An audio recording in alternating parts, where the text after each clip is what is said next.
Hi, good morning, good afternoon, and good evening. Thank you for joining today. I'm Katie Stevens, Head of Global Policy here at Lyme.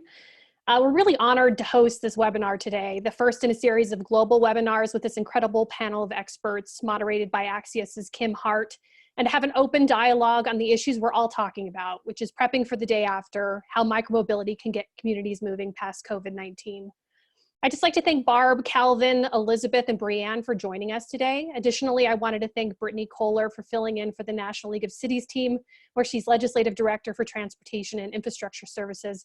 I know the perspectives will be invaluable. We've been really heartened by the overwhelming response to this webinar, and I'm really excited to see states and counties and cities and transit agencies, business groups, advocacy organizations, researchers, think tanks, our fellow micromobility operators, among others, join us today. It's really been outstanding. The challenges and opportunities before us are so immense that we can't possibly act in silos, which is really the purpose behind Lyme opening up this dialogue to as many people as possible. Our intent is to take the discussions we're having around the globe through these webinars and formalize ideas that we as a collective body can turn into concrete action. Next slide. At Lyme, our vision is focused on supporting this notion of people-first cities and a commitment to aiding in the recovery of the cities we love and serve from this public health crisis, which is affecting all of us at a very human level. Like all of you, Lyme is currently working to do its part. This includes Lyme staff volunteering their time to the over 100 plus cities we serve, rolling out our Lyme Aid program in cities like DC, which involves reactivating scooters for those on the front lines, providing free rides for public health personnel and law enforcement officers, lending our scooters to organizations such as the Red Cross to aid in the delivery of medication, as well as hospitals and places such as Paris, where we provide staff both scooters and helmets, and establishing strong health and sanitation protocols to ensure that our scooters offer an easy and safe way for people to travel for essential needs while social distancing. But our eye is also focused on the future, where we're focused on deepening our connections with public transit, which we know will be essential in support of the recovery and long-term resiliency of cities, supporting the encouraging trends we're seeing in cities in places like Oakland and Bogota of safe car-free streets, quick-build bike lanes, and in the spirit of tomorrow being Earth Day, highlighting what's likely the cleanest air we've experienced in decades and thinking about how we can keep it that way. Also aiming to better support small businesses, which make up 99% of American businesses. We've all seen the demand for PPP loans, proving the hurt is great. And results from a recent survey of Goldman Sachs' 10,000 small businesses found that 51% say their business will only be able to continue to operate for 0 to 3 months, while 53% say their employees don't have the ability to telecommute. But this isn't a complete list of ways micromobility can or will play a role in recovery. It's my hope that the insights shared today will help guide this. So a few housekeeping items on the format. During today's webinar, you'll hear from each of our panelists, and then we'll have a moderated question and answer session. For questions throughout the conversation, you can ask questions via Zoom's Q&A tool at the bottom. You'll see it. If you're active on Twitter, you can also join the conversation using the hashtag #LymeWebinar. Next slide. Before I turn the conversation over to our moderator, as we think about today's webinar, I'd love for us to get to know one another a little. So 2 questions via a Zoom poll. The first question, where are you located? And the next question is, what sector do you work in? We'll give you a moment to fill it out.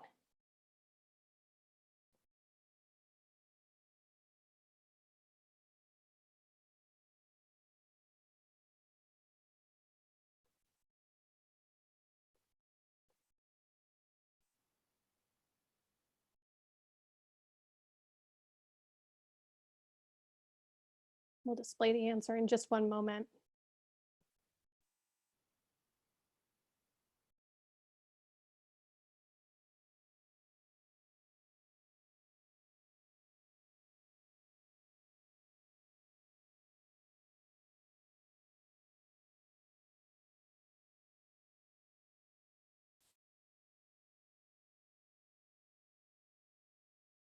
All right, so it looks like we have 41% from the far west, nice, about 30% city government, and a really great mix of all other regions, also a big representation from the Mideast, which is nice.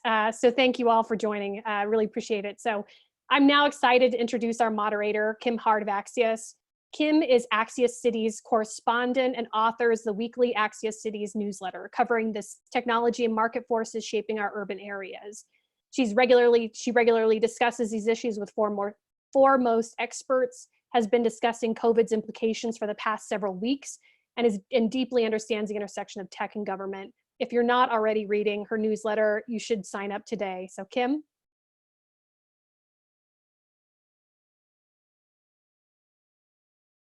Hi, everyone. Thank you. Thanks for joining us, and thank you, Katie, for kicking us off. As Katie mentioned, and as we all know, this is unprecedented times that we're living in for everyone, and cities and their partners are leading the way in ways to think about how to best serve their communities during this pandemic, and also how to help get their residents back on their feet once the pandemic eases. Transportation obviously plays such a key role in how our local economies can get up and running again, but we are facing so many unknowns, not only in terms of the timeline, but also in terms of what is actually safe. What modes of transportation will people feel comfortable taking? What changes will cities need to make to their infrastructure to help sustain social distancing measures, possibly into several months into the future? Where will the money come from for these changes? And how do we make sure we create a system that is as equitable as possible in the process? As Katie mentioned, we have a very impressive group of experts who have been following this very closely with us today to talk about these questions and more, and also to answer your questions in the second half of the program today. We'll hear short remarks from each of them to get the conversation started, and then we'll turn to some more discussion and audience questions towards the end. So first, we will hear from Barb Chamberlain. She is the director of the Active Transportation Division with the Washington State Department of Transportation. Barb, I will turn it over to you. Thanks, and hello. Happy to join this conversation, and I hope we get to keep it going past the hour we have together. I'm going to open with a focus on policy and collaboration, and I'm talking in terms of a complete network that is safe and is created by, for, and with everyone.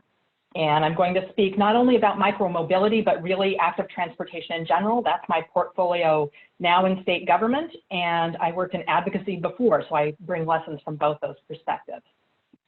And I need to start us where these conversations need to start, and that is with the existing fault lines and disparities that we have as a nation. I'm speaking as an American. The racial history in my country is particularly painful. This may show up in others as well, but it shows up for us in how our streets are planned, designed, used, and policed.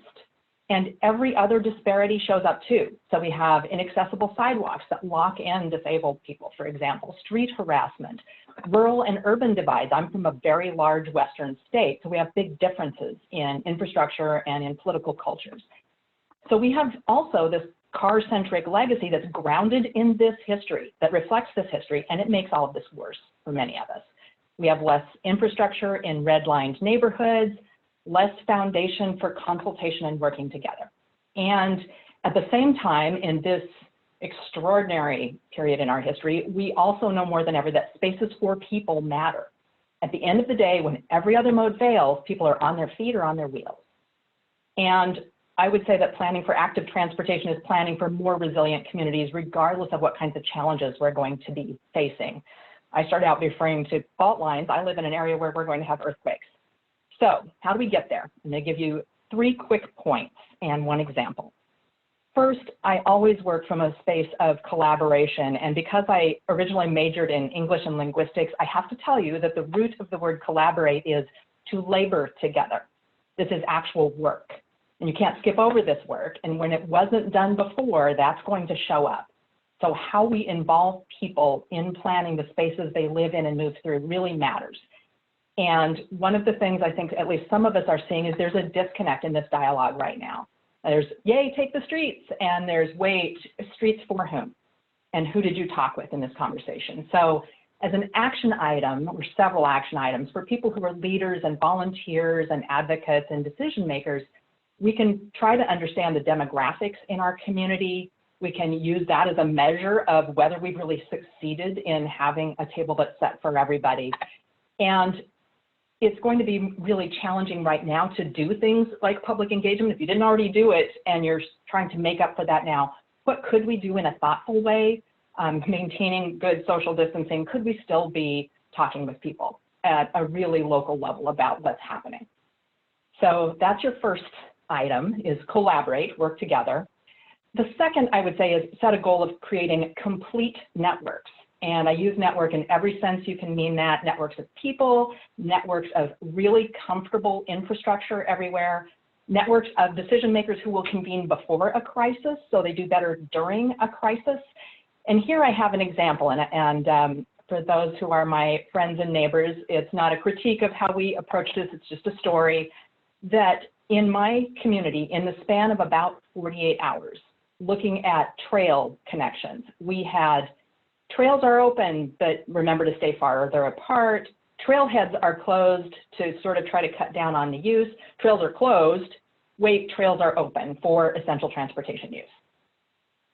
And that's the kind of thing I don't think we would do with roads for people in cars. We wouldn't say, well, you know, we're going to quickly change whether or not this road is open for driving, and we're not going to look at the fact that it connects to other roads.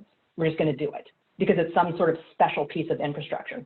Trails hold a really unique place in the overall system for active transportation because they've so often gotten defined as recreational trails. And yet they're really critical infrastructure. They're comfortable, they're separated from crash exposure. You're not afraid of the speeding drivers we're reading stories about now. So we need to look at trails in a transportation context. And to trail advocates, I'd say, if you're working on your trail without those collaborative conversations, without understanding whose communities that trail moves through and how that affects them, then you haven't finished your work. And for the public agencies managing the trails, we need to be having those discussions about trails as essential transportation corridors. They are like highways for active transportation, and manage them with that and get those conversations going and get the MOU or whatever we need to have in place so that we really know we've consulted, we've collaborated, we've made a good, thoughtful decision about the use and the access to those trails. So do those things in your communities. And then the final action is to look at your state and local policies. Again, I would say I'm fortunate to be in Washington State for a number of reasons, one of which is we had already done the work to update definitions around e-bikes, around micromobility. We had created a regulatory framework that cities could adopt. And we had also, interestingly to me, I've been thinking about this, we have a personal delivery device law. And when that was proposed, a lot of the concerns were around whether or not those little devices create a tripping hazard in particular on sidewalks. You can see that as a problem for the delivery device, or you can see that as a problem for the sidewalks. And we now all know that narrow sidewalks are a problem. And I look at those little box delivery things and think, well, is that a way to have delivery when we need it without placing one more person at risk of contact by having to bring something to my door? So I think if you look at your policies and say, what do they enable? What frameworks have we put in place? Have we oriented this towards safety and access and accessibility? Then we'll be doing a better job for the future. And at the local level, you could also be updating your ordinances. It isn't just things about the movements of people, it's things like what are the stop laws for how drivers interact with people who would be in the street. Some states have one, we have a stop law, the driver has to stop. Not every state has that. Does your state or your city allow development of bike and scooter share parking in a publicly funded park and ride lot? So you're facilitating those connections. There's so many things to explore. So collaborate, think of the entire network as you manage one piece of infrastructure that's the one you focus on, and update your state and local policies. And with that, thank you, and we'll have our next speaker. Thank you, Barb. Next, we're going to hear from Brittany Kohler. She's the Legislative Director for Transportation and Infrastructure Services with the National League of Cities. Brittany, over to you.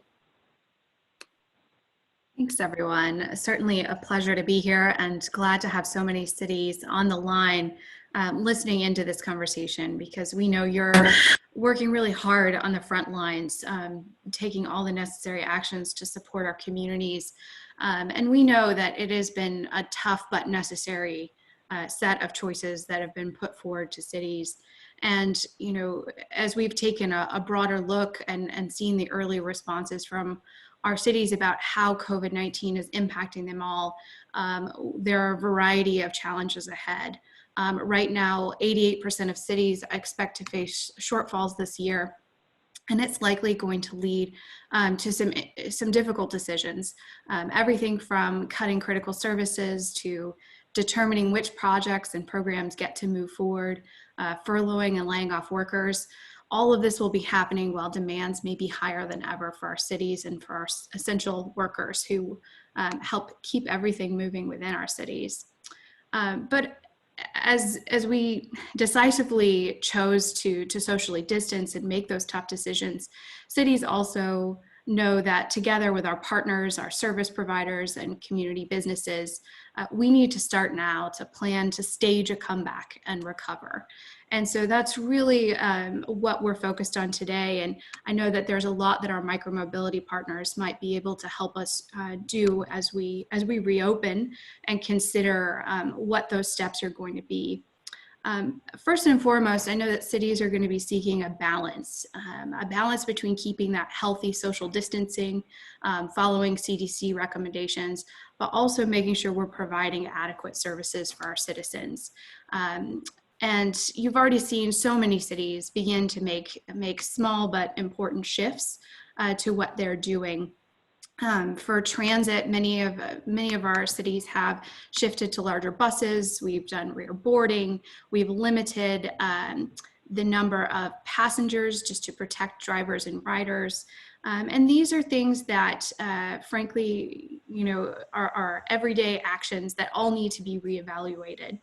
And so as we consider what socially distancing would look like in the mobility sphere, we know that scooters and bike options could be really helpful additions to really balance out and spread out our operations. We are very grateful to see that mobility providers are already doing this in cities like Detroit and Los Angeles, Portland, and DC. And that as they do that, they're giving very clear directions for sanitation. You've heard Lime talk about what they're up to on that, and that's a really helpful thing to make sure that we're putting all those steps in as we go, but also making sure we're just encouraging and communicating with riders about CDC guidelines. Things like wearing masks are really important right now. And so as we look forward, I think, you know, keeping that healthy balance, but then also looking at where the gaps are. So we obviously have a lot of gaps that we are continuing to strive to fill. But micromobility partners will be really essential to making sure that we can fill those. And I think right now the best you know, sort of example that we've had, that we've constantly been coming back to is been about equitable service to all of our neighborhoods. So 60% of cities have equity requirements in their micromobility permits right now. So we could see that as sort of a staging ground for continuing to think about those services, think about where service is happening, where it's not, and really planning to go there.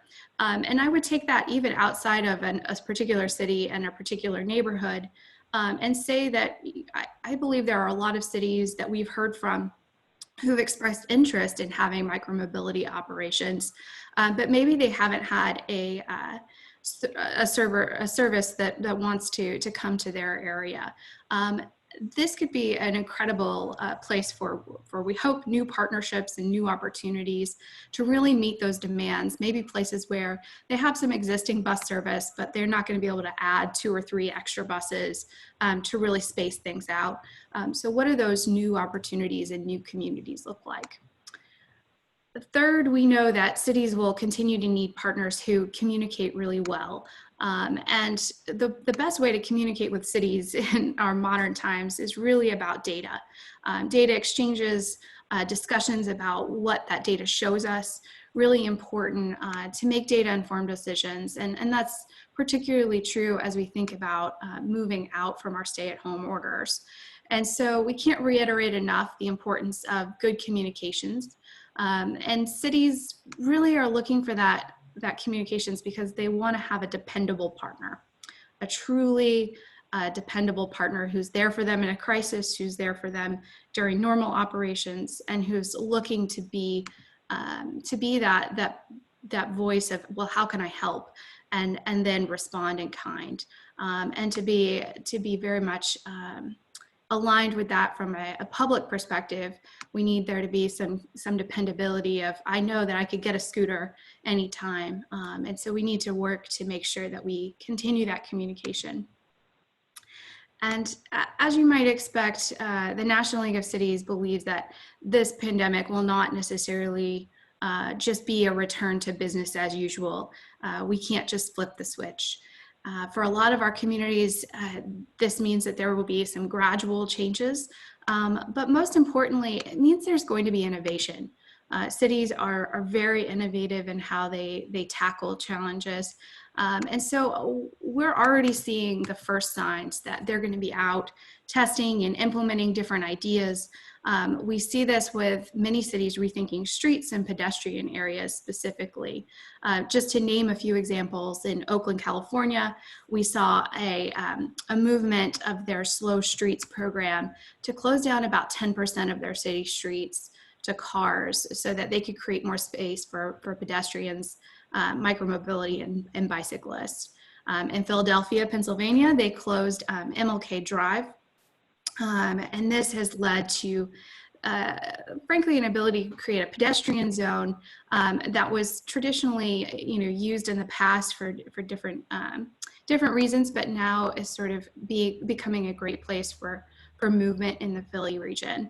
And in Duluth, Minnesota, where the city closed 3 public parks to cars to make them exclusively available for pedestrians, bikers, and snowmobilers.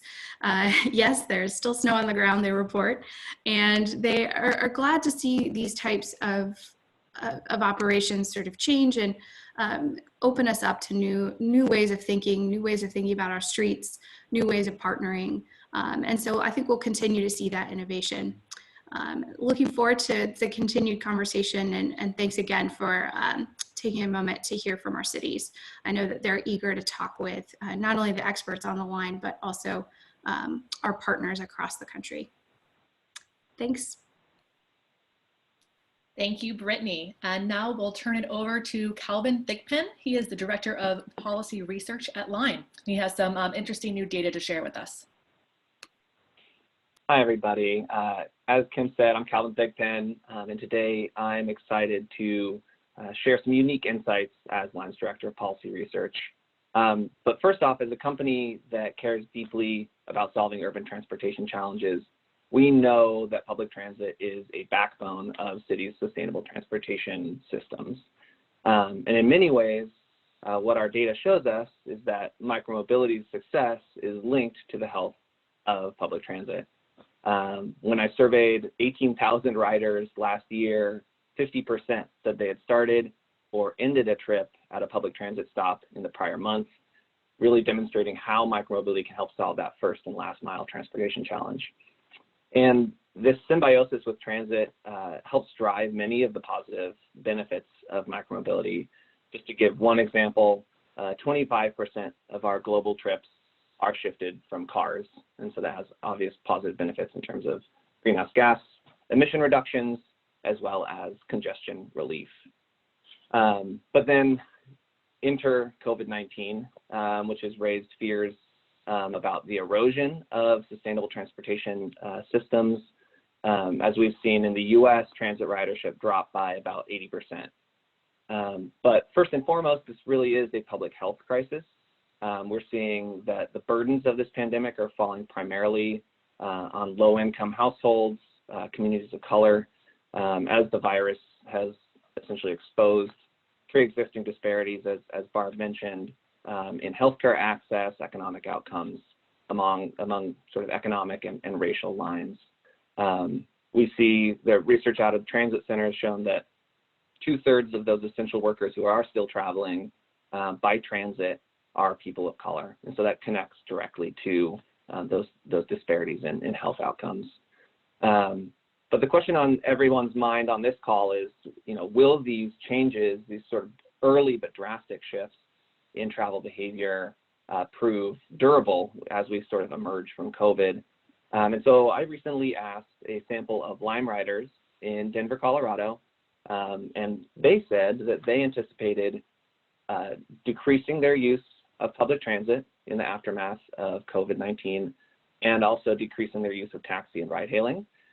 For the most part, they said they would maintain their use of personal car, shared scooters, and that they at least hoped to increase their use of walking and biking as these modes of social distancing.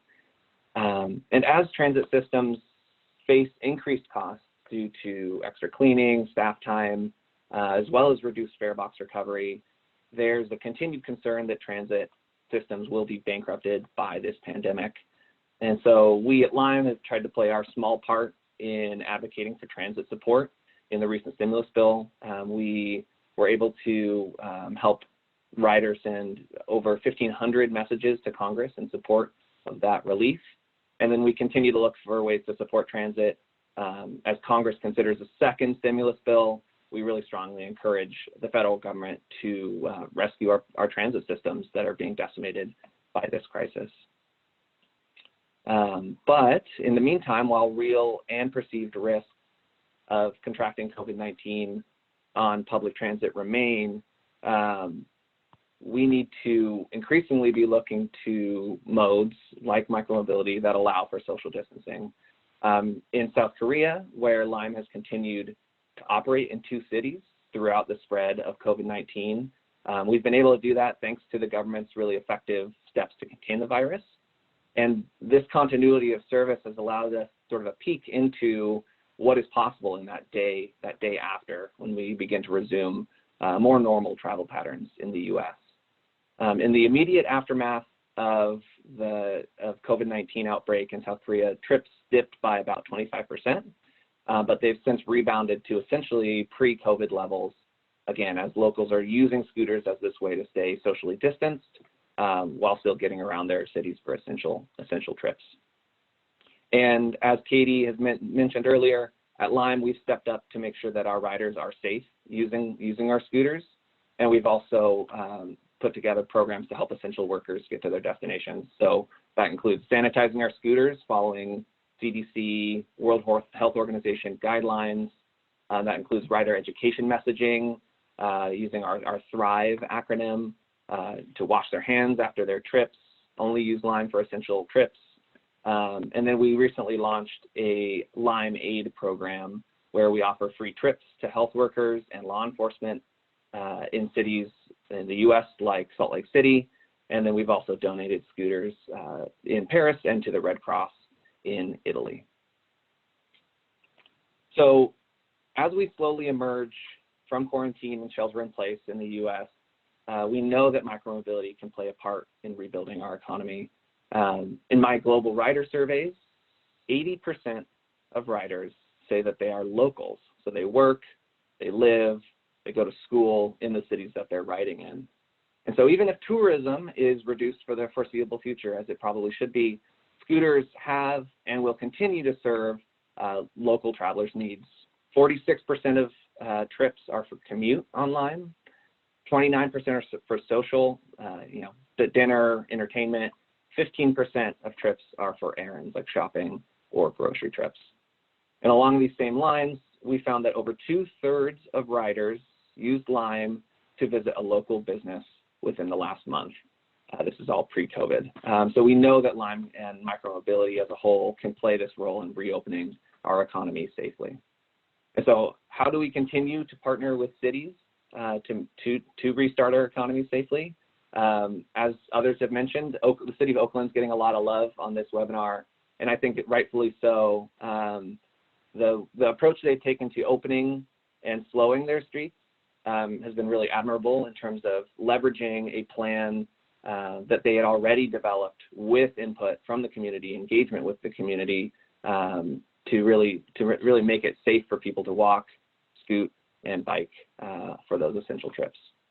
And ultimately, it's my hope that we can emerge from this crisis not back to the world that was pre-COVID, but to cities that have solved COVID and are now working to tackle other pressing issues such as economic inequality, global climate change head on. And so we look forward to contributing to that world. Thank you. Thanks, Calvin. Next, we're going to hear from Elizabeth Velez. She is chair of the New York Building Congress in New York City. Elizabeth, take it away. Thank you. Hello, everybody from New York City. Thank you, Brittany, for talking about the economy, because at the forefront of our discussion now really is the restarting and the re-engaging of our business community and our economies throughout all of our cities. You know, what makes New York City so great is also our greatest challenge. We are in such a dense area. We live, work, and play in such close proximity to one another. And like many major cities, the impact of COVID-19 is going to have lasting effects that go beyond this health crisis. This health crisis has caused a major fiscal crisis. And traditionally, our transportation system has been largely, the backbone of our transportation system has been transit. One of the hardest hit entities is our New York City transit system, the buses, the subways, and the trains. For New York City, ridership is down over 70%, but revenues are also down by 95%. So we can expect in New York City and some of our other major cities some longer term lasting effects regarding the fiscal crisis.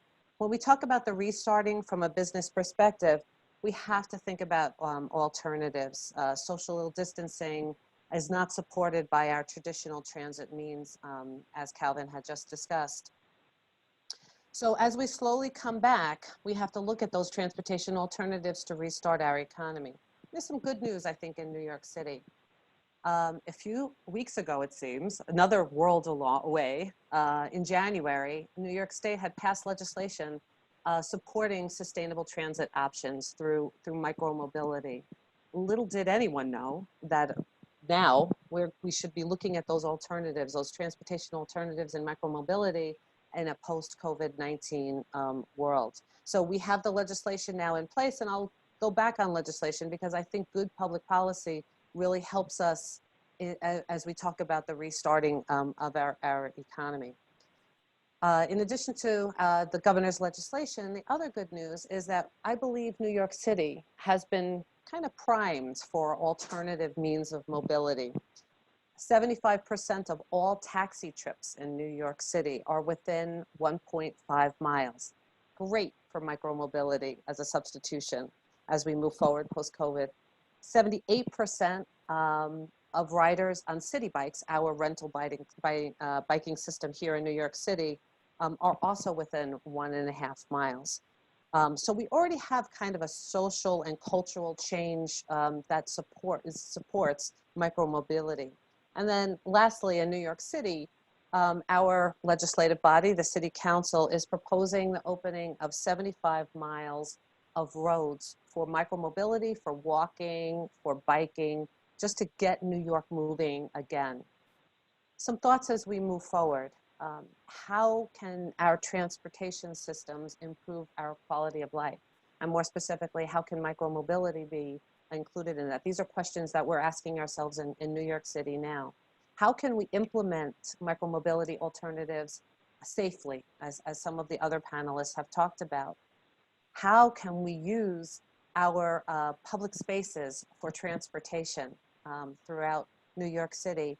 And how can good public policy continue to shape the micromobility answer? Thank you. Thanks, Elizabeth. Our last speaker today, before we get to Q&A and discussion, is Brianne Ebby. She is Senior Policy Analyst at the Eno Center for Transportation. Brianne?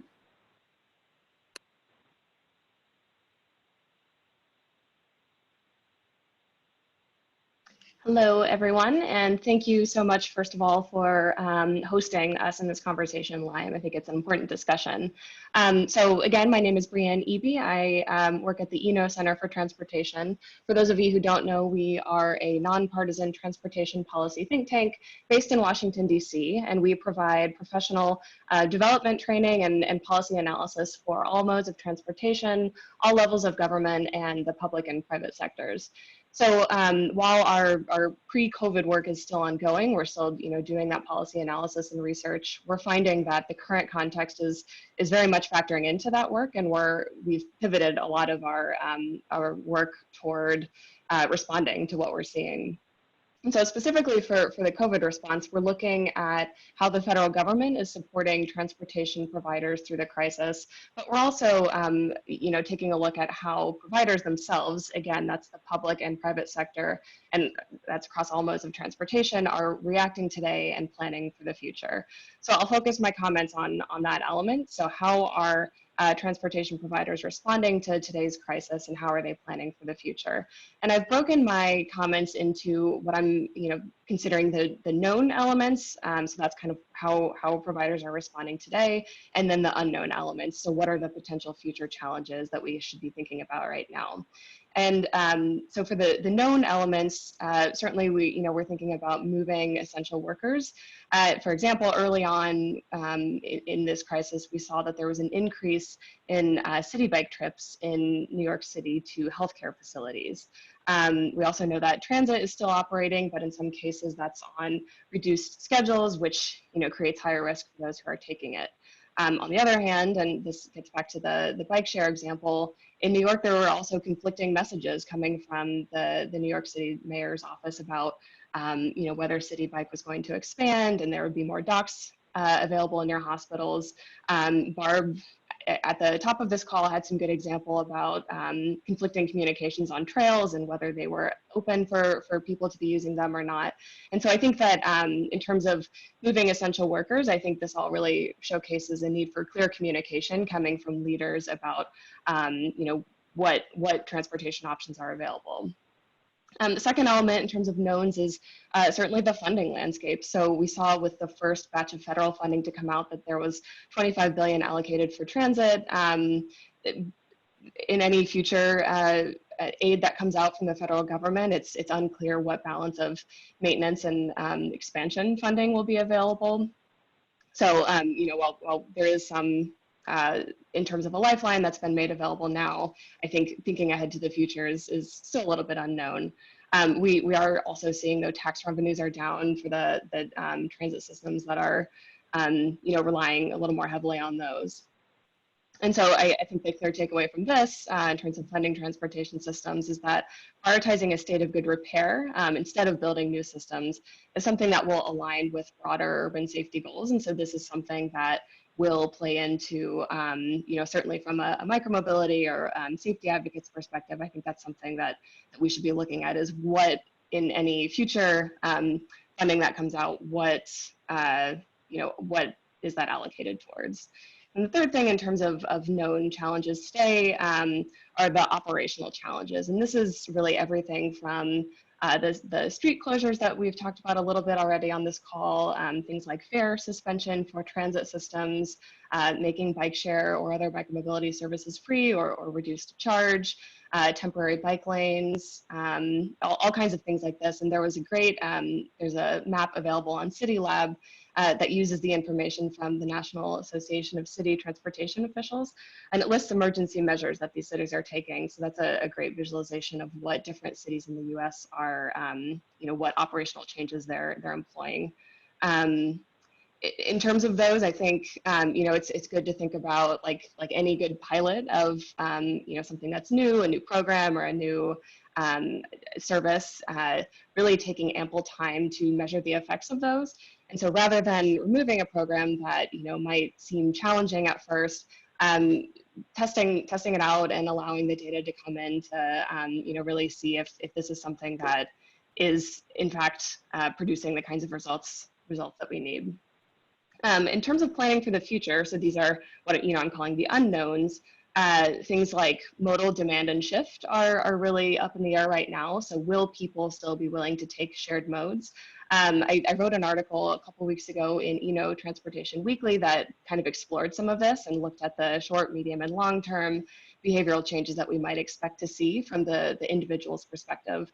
And I think, looking at the 2003 SARS epidemic, there's some interesting findings there that post, in the months following the epidemic, transit and air travel did return back to normal.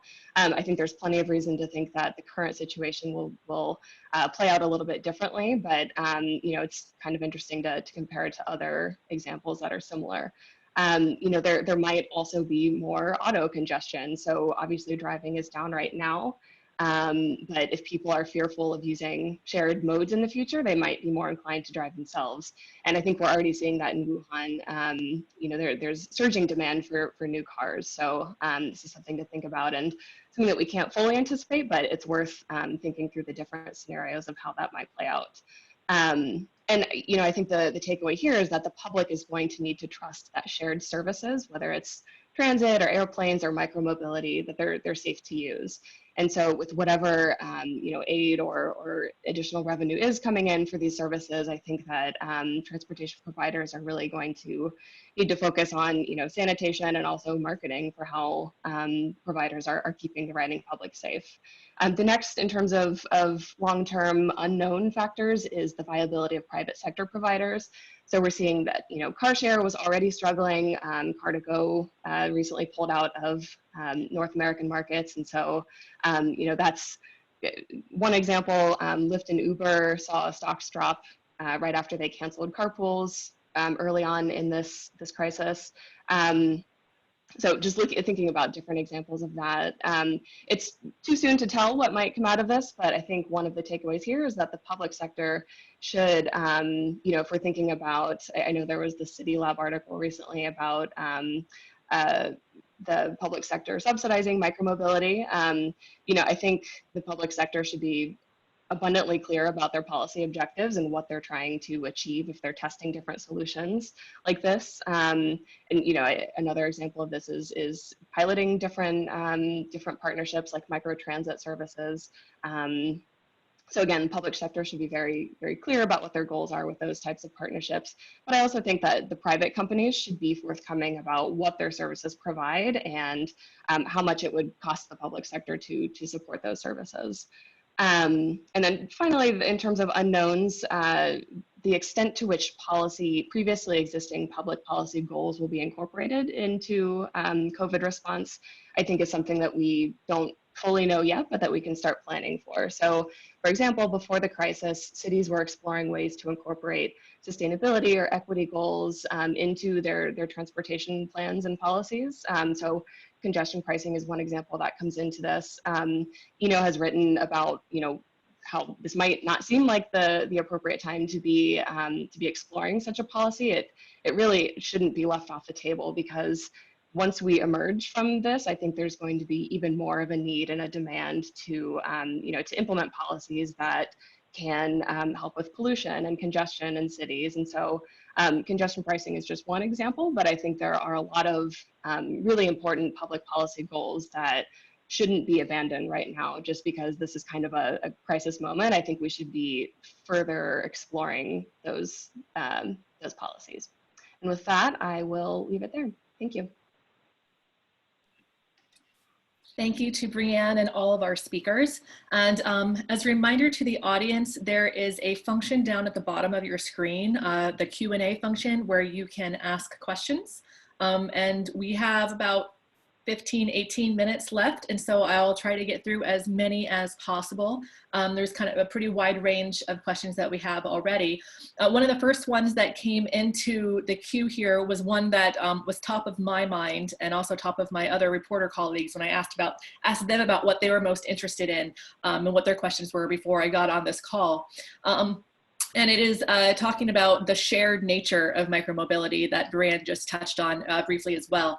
The question is, considering COVID-19 can live on surfaces, what is Lime doing to make sure the second rider does not risk catching COVID-19 from the first rider who may have had it? Brianne, you touched a little bit on the sanitation and marketing and making sure that consumers are still comfortable and confident in shared mobility options. And so I would love your take on that. But first, let's go to Calvin from Lime to kind of get your take on what Lime specifically is doing on this.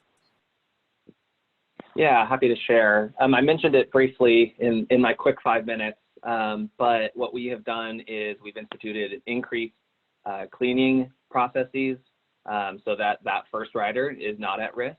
Also making sure that our employees, our operations staff are also safe. And then in terms of that second rider, well, first of all, what's nice about Lyme is that it does allow you to be social distance. So you're not necessarily going to be at that increased risk from, say, airborne transmission. But in terms of thinking about sort of surface transmission, what we've done is we've used rider education and messaging to make sure that riders, just like you would if you went to the grocery store in your car or on your bike or by walking, you know, you're out and about, you don't know what other people have touched. So when you get back home or get to your destination, make sure you wash your hands, you know, make sure you're taking all of the normal precautions you would doing everyday activities as well. So we've really stepped up our messaging on that to make sure riders are safe. Brianne, did you have anything to add on your thoughts about what micromobility companies should be doing to work with the public on this? Yeah, I think, I mean, first and foremost, certainly we're still learning a lot about this and how the virus actually reacts. And so I can't speak at all to that. I think best to look to public health professionals for guidance on the actual, you know, how we should be interacting with objects around us. But I do think, you know, we could, in terms of messaging, you know, you mentioned that, and that was something I talked about in my comments, thinking about how transit systems have responded to other crises. So here I live in the Washington, D.C. region, and thinking about, you know, WMATA's messaging campaign for, you know, for safety and their initiatives toward improving the metro system back to good. So I think there's a lot of research that goes into how people respond to messages. And so, you know, maybe thinking about which types of campaigns work best and how people respond to potential risks, I think is something that is really important to think about. Thanks. Another question that came in is we've talked a lot about, several of you mentioned that micromobility may be very well suited to replace trips in taxis and others that are within a mile to a mile and a half radius. One question is, I live in a hilly suburban bedroom community. The majority of working age residents commute to job hubs in cities 14 to 23 miles away. How, other than the first and last miles to public transit, are scooters being used in cities like mine, where public roads largely exist for car use leading to local highways? Calvin, you want to take that one first off? Sure. I don't think anyone at Lyme is under the disillusion that we are going to solve those 14 to 23 mile or, you know, whatever that figure is. You know, I live a good 9 miles from our office. I'm not going to take a Lyme scooter to and from, again, also a hilly commute here in San Francisco. That said, a lot of trips are actually made in the US. 35% are under 2 miles that are made by a car. And upward of 50% are under 5 miles. So I absolutely hear that that's not the case for all trips. You know, the other 50% are over that. But we do feel like there are a large amount of trips that we can help, you know, convert from car to scooter or bike. And likewise, a lot of transit trips are similarly of that sort of short distance in more urban cores. But again, agreed that we're not going to be replacing those. And so that's where things like Brianne mentioned, you know, thinking about, and others have mentioned, thinking about different other solutions like transit, increasing the size of buses so that people can maintain social distance while still using that option. Great. And Barb, you have a thought to add on this? Yeah, I think we focus a lot in transportation planning on the commute, the long haul trip, and that's one piece of what's going on. But in any community, if you have schools in that suburban community, depending on the way your district sets up its student transportation, anywhere from 10 to 30 or 40% of your morning and afternoon congestion is parent drop-off and pickup trips. So if you improve the active transportation connections within that community and you focus on safe routes to school, safe routes to parks, things like that, you are accomplishing the overall goal of more safety and mobility, and those trips might be ones that would lend themselves to either use of a scooter, or I will make a pitch as an e-bike owner living in a hilly city. They're amazing, and you will ride farther than you thought you could if they work for you. So there are additional reasons to think about this in any kind of community. And speaking of that in any kind of community, one question that just came in is, what about rural communities? Is there a role for micromobility in rural communities? Let's see, anyone want to take that one first? Well, I'll jump in here. I think our rural communities and our smaller communities and our suburban communities and our bedroom communities, they are all looking at what their best options are right now. I think there's not a city leader out there right now who says, yeah, we're good. We've got everything we need. I think there's opportunities. And so as we look at the new normal, what are those opportunities? How can partnerships fill them? How is micromobility a solution, but also maybe it doesn't work in certain places. But does that mean that micromobility expands and morphs into new territory? You see lots of options that are out there. And I think we're only as limited as we want to be here. And this is an opportunity to rethink what we're doing and to maybe embrace some new ideas. So is your rural community ready for micromobility? I think that's up to you. I also, would say making that pitch and defining, what that looks like in your community is something that partners like Lime would want to hear. And so making sure that you're asking for that and not just waiting for them to come to you. We know that this is a two-way conversation around, cities and the partnerships they're going to need moving forward. Thank you. And one more question. Some cities are either temporarily or permanently growing their micromobility infrastructure during or after this crisis, in New York and Italy, for example. How can mobility companies and cities work to pass similar upgrades in other American cities? What kind of advocacy or messaging or policy proposals will be necessary for that? Calvin, do you have any thoughts on that before we open it up to the others? Yeah, just to make sure I understood the question, it was highlighting what other cities internationally have done. Yes, as an example, and then how can some of those be transferred to the US and what kind of advocacy on the local policy level would be needed? Yeah, I'm happy to chime in. I think, Barb sort of introduced this really well at the start. I think there is a role for micromobility companies to play in terms of the data sharing. We have a lot of expertise on our staff, and other operators do too. So we are, more than happy to work with cities from that angle. But we also want to be cognizant that that's sort of a top-down, sort of technocratic approach to planning. And we also need, at the same time, bottom-up engagement with communities that, if you open their street, they might not actually feel safe going out on the street if there's a historic concern in terms of policing or other things like that, that they're not actually safe to take that street and walk or bike or scoot. So yes, absolutely. Lime already shares our data with cities using the MDS standard, GBFS standard.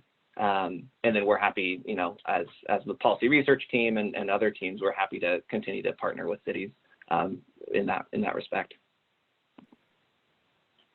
Anyone else have anything to add there? Okay. Next question that actually came in at the earlier part of the event separately is from Carol Browner. The question is, as you've likely seen, a recent Harvard School of Public Health report found that COVID-19 patients living in more polluted cities suffer worse effects. How do cities and states take this moment to tackle air quality? And how are you weaving this into your recovery thinking? Brittany, wondering if you have any thoughts on how cities are thinking about the sustainability aspects of this situation and how to prolong some of the benefits that we've seen while also getting their cities moving again. Sure. I think a lot of cities share these goals of meeting sustainability, but also getting back to a normal state.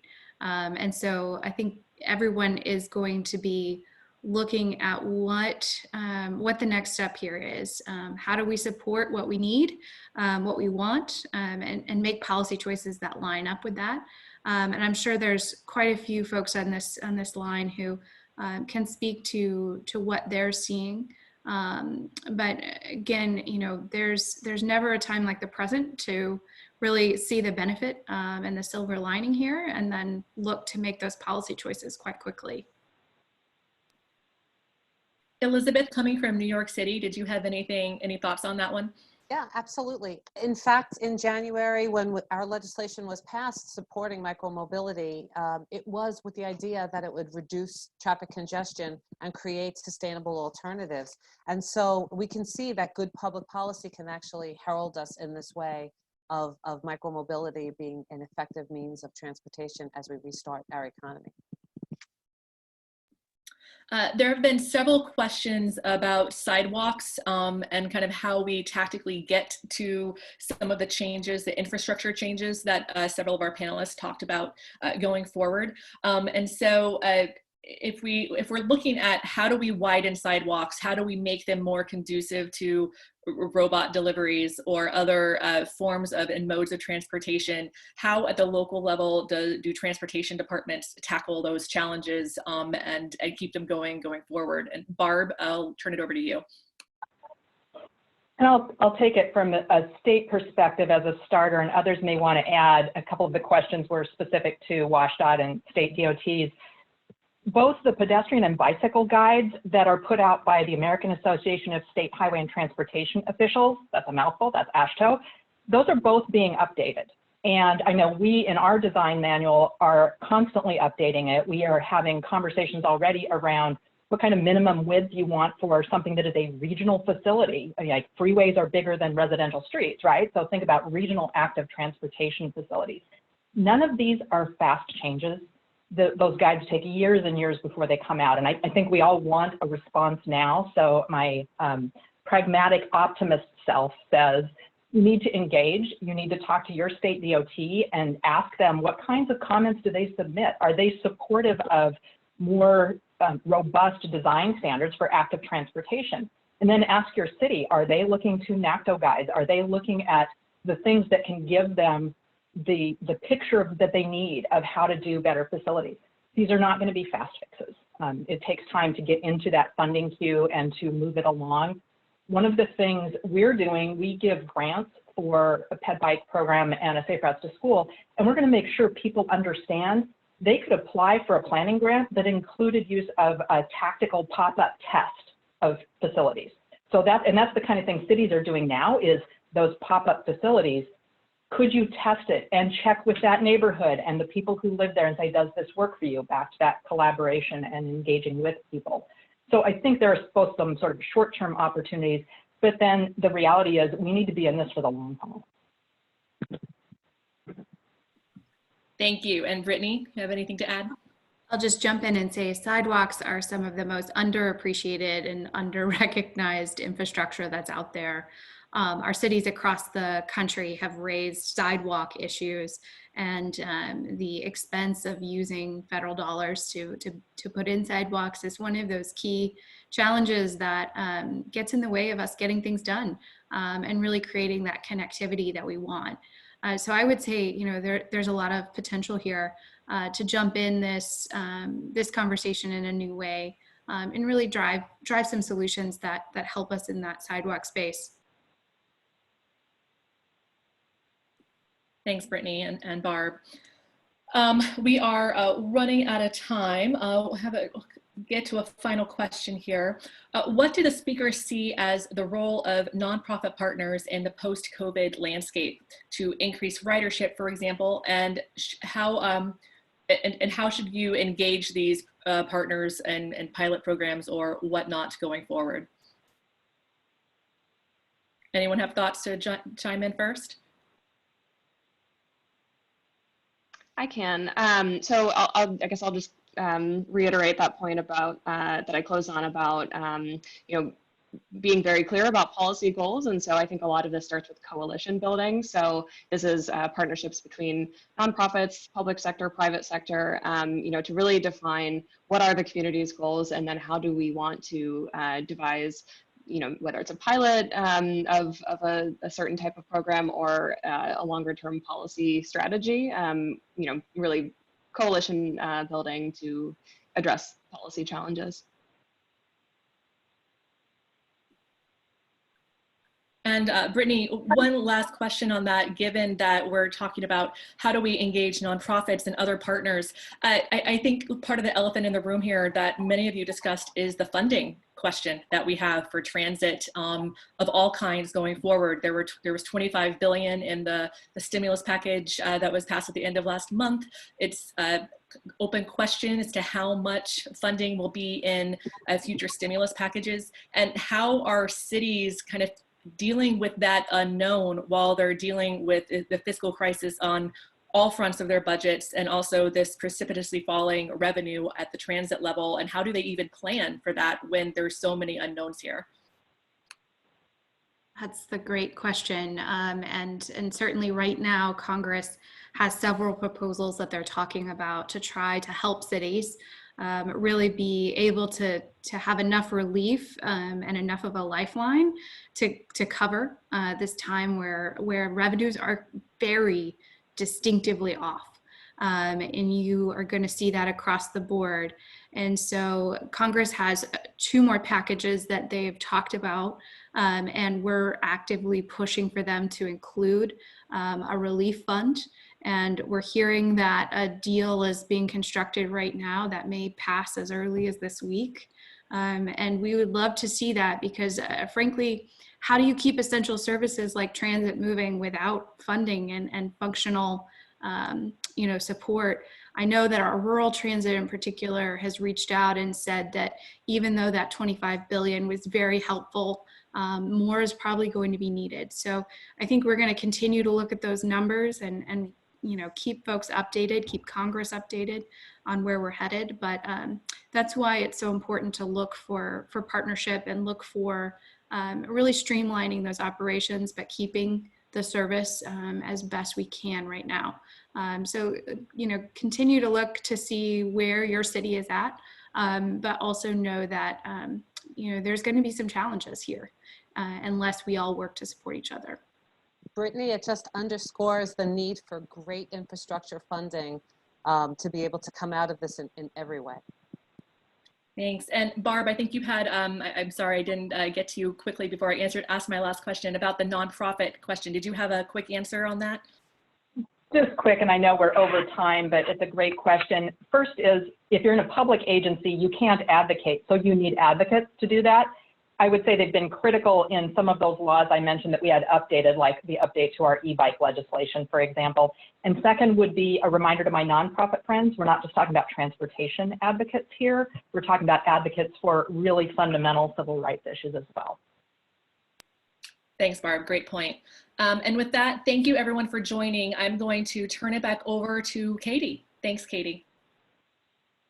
Hey, thanks so much. Thanks to, before I give parting thoughts, I just want to thank Kim very much for moderating, and all our wonderful panelists, Barb, Brittany, Calvin, Elizabeth, Brianne. I heard a few themes emerge today, and I just wanted to cover some of them before I close it out. One, and if you have additional themes to share, you can share them on Twitter. You can share them with us here at Lyme. My email, katie.stevens@li.me.